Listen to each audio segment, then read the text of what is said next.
Well, so Spinosaurus is kind of like the holy grail of dinosaur paleontology. Yeah.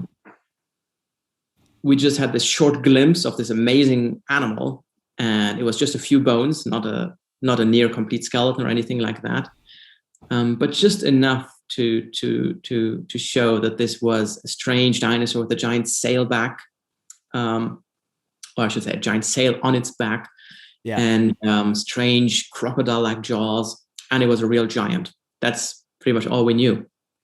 And so the few remains we had were destroyed in World War II. And so this became, kind of the ultimate prize for anyone working in Africa, right? Finding a new Spinosaurus skeleton. So I was in one of those places in Africa where you can, find a Spinosaurus, at least in theory.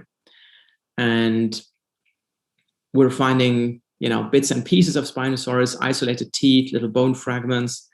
But that was pretty much it, right? That's what you find most of the time in this part of the world. Okay. But on one of our expeditions in 2008, so this was one of the early ones, we were just returning from fieldwork in the Sahara, and we stopped in a small oasis town on the edge of the desert. And we came across this local man who showed us a cardboard box filled with fossils. And the fossils looked very strange. They all belong together. They were associated.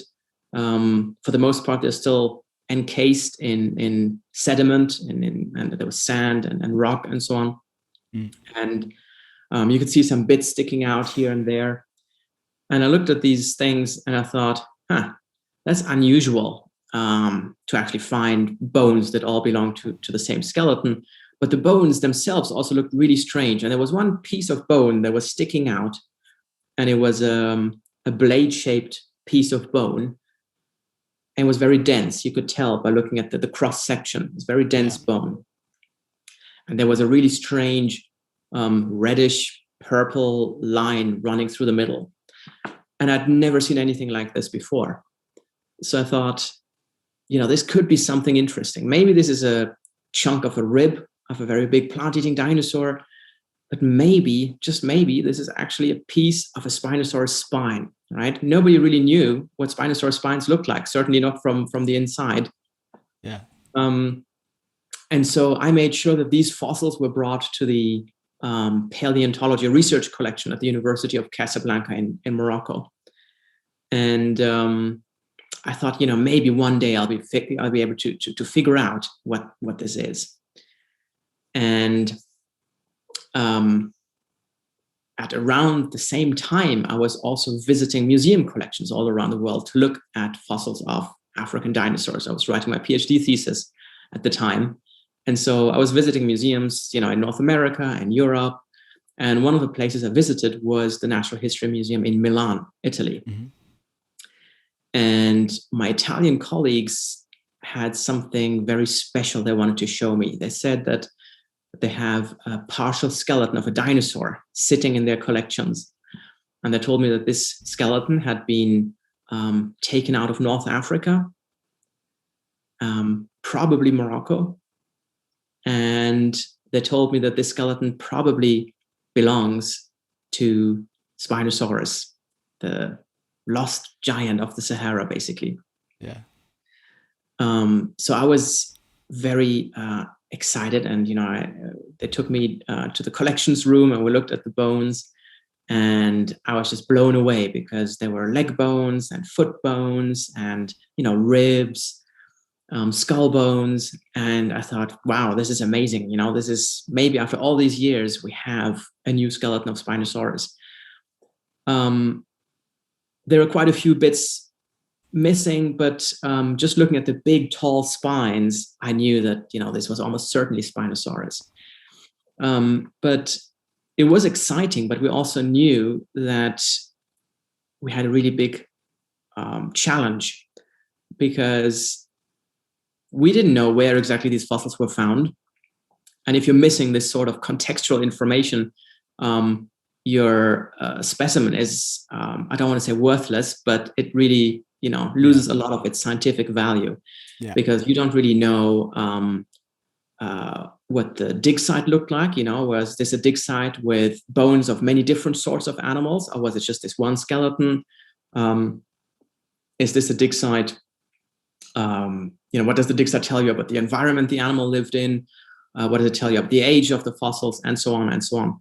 And of course, we had another problem, and that was that, we were keen to return these fossils to whatever country they had come from. Yeah. But it's very difficult to prove that, if you don't know anything about the origin of the specimen. And so that was a big problem. And I just felt like, we got so close, but, we hadn't quite gotten to a point where we could really say, here's a new skeleton of Spinosaurus. And but then I picked up one of the spines. There was a chunk of spine, and I looked at the spine in cross section. So I looked at the inside structure, and I saw this very dense bone with a reddish purple line running through the middle. And whenever I look at a fossil, I have this mental, this database of fossils that I'm going through. Yeah. And I try to think, have I seen anything like this before? And I just remembered this strange bone I had seen in the cardboard box in Morocco. And I thought, these bones look so similar in shape, size, texture, color, everything. And the cross section has the same basic pattern. And I thought, and of course, I knew that associated skeletons are very rare in this part of the world. And so I thought, maybe these bones here in Italy and the bones I saw in Morocco actually belong to the same skeleton. And I thought maybe what happened is that the local man found a few bones, and those are the bones I saw and, brought to the university in Casablanca in Morocco. Yeah. And then later he found more bones of the same skeleton, and those somehow ended up in Italy.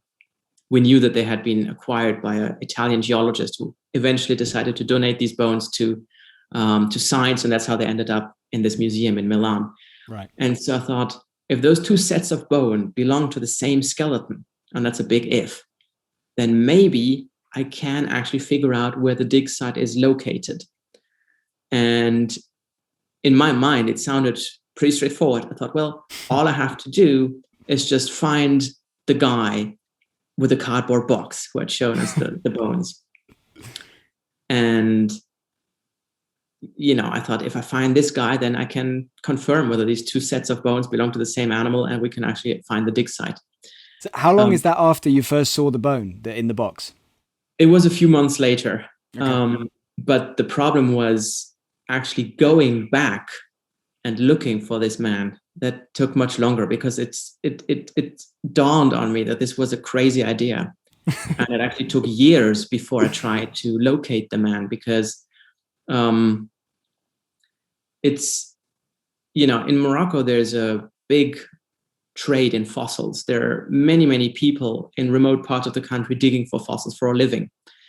By some estimates, 50,000 or more people depend on the fossil trade. And so to find this one person was just, the odds were just stacked against us on an astronomical scale. Right? Yeah. And so, but at some point I just felt like I had to do it. It was kind of like, what, if I just keep waiting and contemplating the odds, it's not going to happen, right? It's like with a lottery ticket, the odds are really stacked against you, but if you don't buy the ticket, you're definitely not going to win, right? And so I thought, I have to at least try. If I try and it doesn't work, then at least I know that I tried everything, So I traveled back to Morocco, and I met up with a couple of colleagues, and they felt like it was a crazy idea, a wild goose chase. It was the kind of thing that, a rational, intelligent person shouldn't really be doing. And when my Moroccan colleague asked me how we would even identify the guy and find the guy, considering that I didn't know the name or phone number or address or anything, I said, well, the one thing I remember about the man was that he had a mustache. That was the one thing I remembered. And that just didn't sound like a great starting point for this search, right? But we tried, and we really tried. I mean, we traveled to some remote parts of the country where we knew people were digging for dinosaurs, but they had never heard anything about an associated skeleton. They said that was unheard of.